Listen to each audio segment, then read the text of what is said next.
Syrian government forces make fresh gains in their operations against foreign-backed insurgents. Army soldiers have seized control of the militants' last major stronghold in Yabroud. The Syrian army is now preparing for an offensive against last held areas by the militants in the Qalamoun mountains, which is located on the Lebanese border. The security source in Damascus says that the army will launch operations south and northwest of Yabroud. The development comes after Syrian troops took full control of the strategic town, severing the militants' important supply lines. The Syrian army had the backing of fighters from the Lebanese Hezbollah movement. The advance on Yabroud is considered a major gain for the Syrian army, which has been engaged in a fierce war against foreign-backed insurgents for 3 years.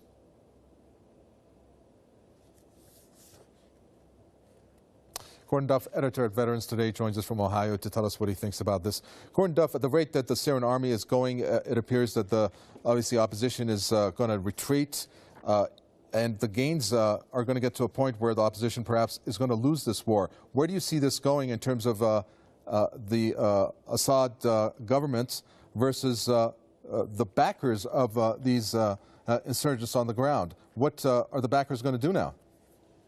You know, this has turned into far more of a regional conflict than anyone had expected. The jihadists that were brought in by the Saudis and others, the thousands of them, are going to begin flooding home and actually be that the terrorist elements people have long expected them to be. One of the big surprises of the war has been Hezbollah.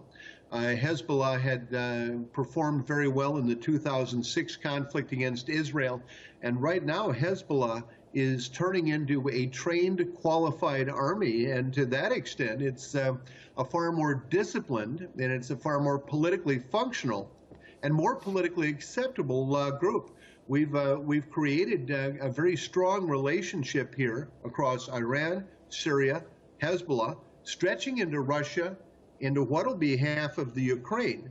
This is the regional expectation here, which was supposed to be turned into destabilization, and really fascism and jihadism is heading the other direction.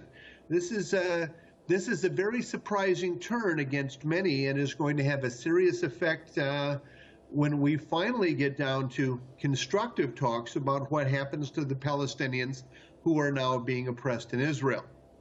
Quickly, if you can, we're looking at Lakhdar Brahimi, who has traveled to Iran to talk to officials here. At the same time, the fallout from the crisis in Ukraine, perhaps, if you can tell us, Gordon Duff, would it lead to Russia arming Assad more and therefore ultimately translate to a win situation on the ground to come sooner than later? With the upcoming presidential elections in Syria, do you foresee then that Assad has won the game? Assad is very much won.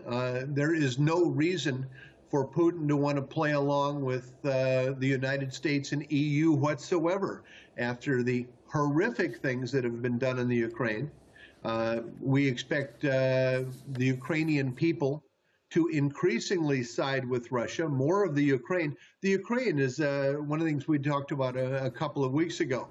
The Ukraine's going to be divided.